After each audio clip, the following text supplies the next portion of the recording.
Welcome to 8 Quanta Library Content. Today, we'll discuss how to create classes in NetSuite. Navigate to Setup Company, Classes. Click New to create a new class record. Select the appropriate subsidiary to associate with the new class record. You can also check the Include Children box. Enter a name for the class to identify it within your NetSuite account.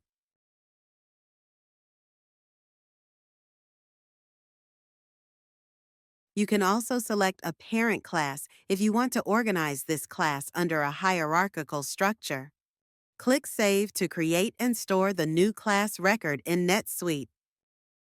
You can now see that the new class has been successfully created. To view the newly created class in the list, navigate to Setup, Company, Classes. You can see that the new class has been added to the list, and that's how you create a new class in NetSuite. Thank you for watching.